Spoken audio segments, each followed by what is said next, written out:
भगवान ने दुनिया बनाई और इंसानों ने दुनिया को बांट दिया। बंटवारा हुआ शहरों में, बंटवारा हुआ गांवों में और बंटवारा हुआ देश में। फिर इंसानों को इंसानों की बस्ती से ही बाहर निकाल दिया गया। ये घटना, ये पंक्तियां जो हैं, ये वर्तमान समय में अंतर्राष्ट्रीय स्तर पर जो राजनीति चल रही है उसके संदर्भ में काफी सटीक बैठती हैं। हाल ही में खबर ये आई है कि अमेरिका की तरफ से लगातार अपने जो सैनिक विमान हैं उनका इस्तेमाल करते हुए जो अवैध तौर पर अमेरिका में जिन लोगों ने प्रवेश किया था उनको वापस जो है अपने देश में भेजा जा रहा है। भारत के भी बहुत सारे लोग हैं जिनको वापस जो है भारत लाए जाने की तैयारी की जा रही है। तो इस संदर्भ में आज हम बात करेंगे कि भारत सरकार इसको लेकर के क्या प्रयास कर रही है, भारत सरकार के पास क्या कानून, क्या उपाय जो हैं, क्या मेजर्स जो हैं वो मौजूद हैं। मेरा नाम है अक्षय और आपका स्वागत है दृष्टि आईएएस चैनल की इस नए वीडियो में।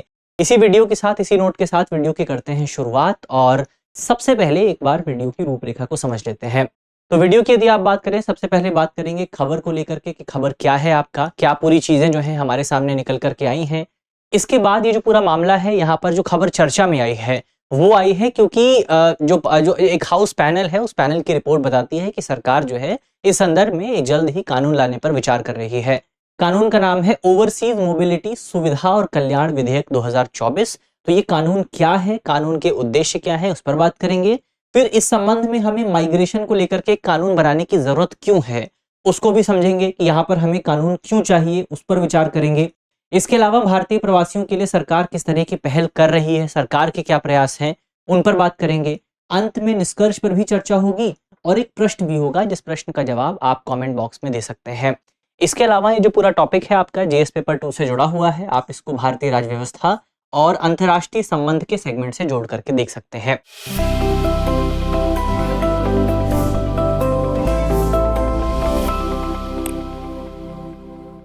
चलिए वीडियो की शुरुआत की जाए। सबसे पहले बात करते हैं खबर को लेकर के।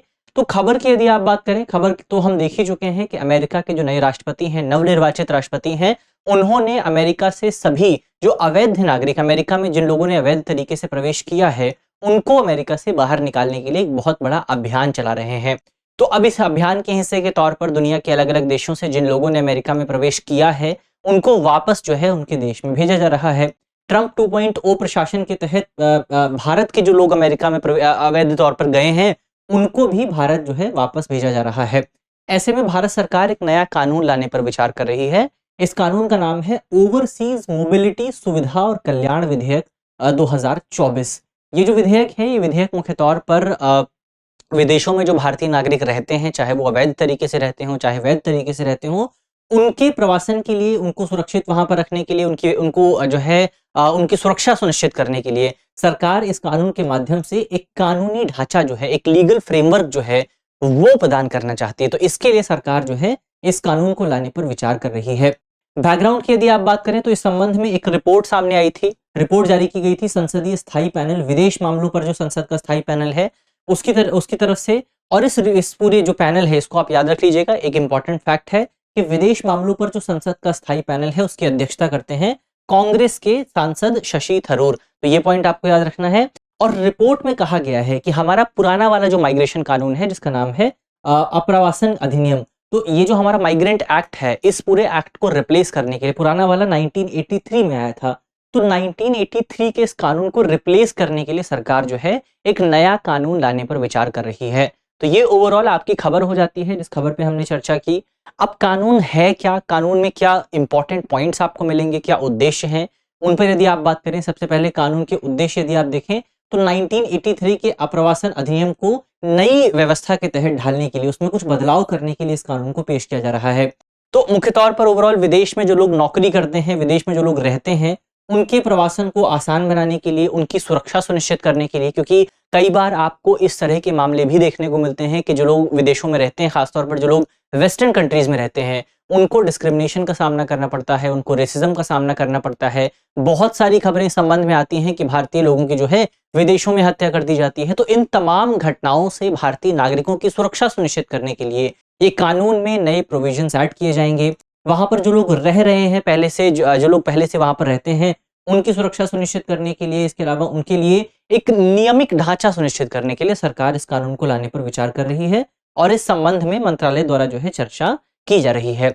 उम्मीद है कि जब कानून आएगा तो उसको कुछ समय के लिए आम जनता के लिए पेश किया जाएगा मसौदे को, और इसके बाद अंतर मंत्रालय परामर्श और संबंधित मसौदे को कैबिनेट के सामने पेश किया जा सकता है और फिर अंततः ये कानून का रूप जो है ले सकता है। तो ये ओवरऑल आपका कानून है, जो कानून आपको जल्द ही देखने को मिल सकता है। अब यहाँ पर आगे बढ़ने से पहले एक इम्पॉर्टेंट सूचना है आपके लिए। सूचना ये है कि हमारा जो नोएडा वाला कैंपस है वहाँ पर नए बैचेस की शुरुआत हो रही है। तो हिंदी माध्यम का जो अगला बैच है वो शुरू होगा आपका 21 फरवरी से और अंग्रेजी माध्यम का जो अगला बैच है वो 17 फरवरी से शुरू होगा। तो यदि आप इसमें से किसी भी बैच में एडमिशन लेना चाहते हैं तो आप हमारे नंबर पे संपर्क कर सकते हैं। नंबर नोट कर लीजिए, नंबर है हमारा 8750187501। इस पर आपको इस पूरे विषय के बारे में या फिर किसी दूसरे विषय के बारे में, अगर आप अपनी तैयारी को लेकर के कोई भी समस्या से गुजर रहे हैं, कोई भी आपको कोई कॉम्प्लेक्सिटी आपके सामने मौजूद है, तो आप उसको लेकर के इस नंबर पे कॉल कर सकते हैं। हमारे जो एक्सपर्ट्स हैं वो आपको गाइड कर देंगे। तो इस संबंध में ये नंबर जो है आपके लिए काफ़ी इंपॉर्टेंट हो जाता है। इसको अपने फ़ोन में आपको सेव करके रखना है, 8750187501। चलिए आगे बढ़ें। अप्रवासन कानून में बदलाव की ज़रूरत क्यों है, उसको लेकर के यदि आप बात करें तो समिति ने हमेशा मसौदा वैश्विक प्रवासन परिस्थितियों के अनुरूप आधुनिक कानूनों की आवश्यकता पर जोर दिया है। यानी कि वर्तमान समय में अगर आप देखें तो हमने क्या देखा था कि हमारा जो पुराना वाला कानून है वो कब लागू हुआ था, 1983 में इसको लागू किया गया था।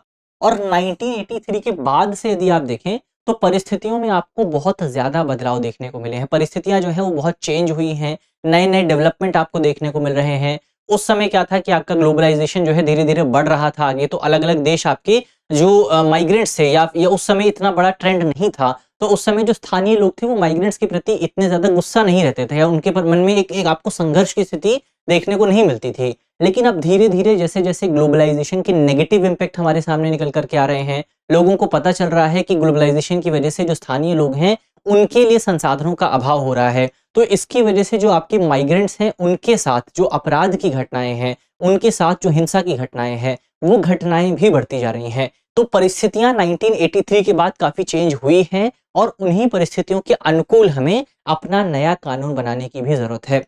तो ऐसे में जो हमारा विदेश मंत्रालय है उसने समिति को आश्वस्त किया है कि ये जो कानून है इस कानून को 1 वर्ष के भीतर जो है लागू कर दिया जाएगा, इस पर विस्तार से विचार किया जाएगा। हाउस पैनल ने सरकार से आग्रह किया है कि विधेयक के प्रमुख बिंदुओं पर उनसे सलाह ली जाए, यानी कि बिना सलाह लिए कानून को संसद में पेश न किया जाए, कानून पर विचार न किया जाए। पहले हाउस पैनल को कानून भेजा जाए, हाउस पैनल उस पर विचार करेगा, उस पर सलाह देगा और उसके बाद कानून को इम्प्लीमेंट किया जा सकता है। तो ये कानून ऐसे समय में लागू किया गया है जब ट्रंप प्रशासन की ओर से तकरीबन 20,000 भारतीय नागरिक जो है जो अवैध तरीके से अमेरिका में रह रहे थे उनको वापस भेजा जा रहा है। अमेरिका में यदि आप देखें तो लगभग आपको 7.25 लाख अवैध जो भारतीय प्रवासी हैं वो देखने को मिल जाएंगे। इसके अलावा अगर आप लीगल माइग्रेंट्स की बात करें तो अमेरिका में आपको दुनिया में सबसे ज्यादा भारतीय लीगल माइग्रेंट्स जो हैं वो देखने को मिलते हैं, जो कि मध्य और लैटिन अमेरिका से बाहर सबसे बड़ा एक समूह जो है अमेरिका में हो जाता है। तो ये ओवरऑल आपका प्रवासन कानून में बदलाव की जरूरत क्यों है उसको लेकर के हमने बात की। अब भारतीय प्रवासियों के लिए सरकार की क्या पहल है, सरकार किस तरह से मदद करती है वर्तमान समय में, उसकी यदि आप बात करें तो आपको जो भी भारत से बाहर एम्बेसीज दूतावास देखने को मिलते हैं वहां पर एक आपको प्रवासी संरक्षक देखने को मिलता है, जिसका प्राथमिक काम यही है कि भारत के जो माइग्रेंट्स हैं, जो लोग उस देश में रह रहे हैं, उन लोगों की मदद की जाए। तो भारतीय दूतावासों और वाणिज्यिक दूतावास यानी कि जो आपके काउंसलेट्स होते हैं उनके साथ मिलकर के ये जो है भारतीय प्रवासियों के कल्याण और शिकायत निवारण का काम करते हैं। तो जो भी समस्याएं, जो भी प्रॉब्लम्स आपका उस देश में भारतीय प्रवासियों को आती है उसको सुलझाने का काम जो है वो आपका प्रवासी संरक्षक का होता है। इसके अलावा सरकार इस संबंध में जागरूकता कार्यक्रम भी चलाती है, लोगों को जागरूक भी किया जाता है सरकार द्वारा। सरकार लोगों को सुरक्षित प्रवासन प्रक्रिया के बारे में जानकारी प्रदान करती है या सरकार जो भर्ती एजेंसीज हैं उनको मान्यता प्रदान करती है और वैध विदेशी कंपनियों की सूची साझा करती है ताकि लोगों को किसी भी जाल में फंसने से रोका जा सके और जो लीगल प्रोसेस है, जो लीगल लोग हैं, लीगल एंटिटीज हैं, उनके साथ ही भारतीय लोग जो हैं काम करें। इसके अलावा सरकार जो आपके फर्जी भर्ती कंपनियां होती हैं उनसे बचने के लिए भी यहाँ पर परामर्श लगातार जारी करती रहती है। तो सरकार परामर्श भी जारी करती है, सरकार लोगों के लिए सूची भी जारी करती है ताकि लोग सुरक्षित रहें विदेशों में। फिर आपका शिकायत के समाधान के प्रयास भी यहाँ पर किए जाते हैं। यदि आप देखें तो प्रवासियों द्वारा की गई शिकायतों को हल करने की कोशिश की जाती है मिनिस्ट्री ऑफ एक्सटर्नल अफेयर्स की ओर से। जो भी आपकी समस्याएं हैं, अगर दुर्व्यवहार हुआ है, अनुबंध का उल्लंघन हुआ है, वेतन न मिला है, तो इस तरह की जो धोखाधड़ी होती है अक्सर जो भारतीय प्रवासी हैं उनके साथ, उसकी समस्या को आप अपने देश का जो काउंसलेट है या अपने देश का जो एम्बेसी है उसके पास लेकर के जा सकते हैं और वो इस समस्या को सुलझाने की कोशिश करते हैं। फिर आपका बचत और प्रत्यावर्तन के यानी रिपोर्टिएशन का काम भी यहाँ पर आपका सरकार की तरफ से किया जाता है। दूतावास जो है वो शोषण और संकटग्रस्त भारतीयों को बचाने और उन्हें स्वदेश लाने का काम भी करती है, ताकि अगर किसी भी व्यक्ति के साथ विदेश में कोई गलत काम होता है, कोई दुर्व्यवहार होता है, कोई डिस्क्रिमिनेशन होता है, तो उसको बचा करके सुरक्षित अपने देश में वापस लाया जा सके। तो सरकार ओवरऑल काफी ज्यादा प्रयास करती है ताकि विदेशों में भारतीय नागरिकों को सुरक्षित रखा जा सके।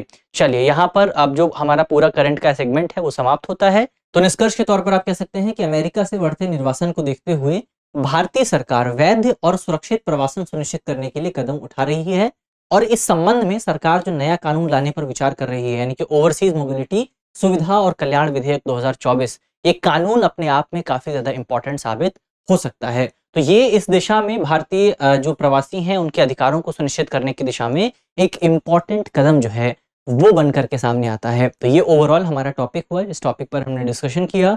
अब अंत में एक करंट अफेयर का सवाल भी है आपके लिए। सवाल में आपसे पूछा गया है कि निम्नलिखित में से किस देश में भारतीय प्रवासी नागरिकों की जो संख्या है वो सबसे ज्यादा है।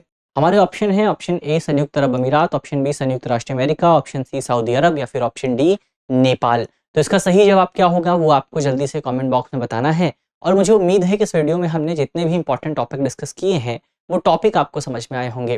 तो वीडियो यदि आपको अच्छी लगी है तो वीडियो को लाइक कीजिएगा, वीडियो को शेयर कीजिए अपने दोस्तों के साथ, अपने साथियों के साथ, अपने परिवारजनों के साथ। तो मिलते हैं आपसे अगली वीडियो में, तब तक के लिए अपना ख्याल रखिए, ध्यान रखिए, पढ़ते रहिए। धन्यवाद। डियर व्यूअर्स, अपने एग्जाम की तैयारी को और बेहतर करने के लिए हमारे चैनल को लाइक, शेयर और सब्सक्राइब करना न भूलें।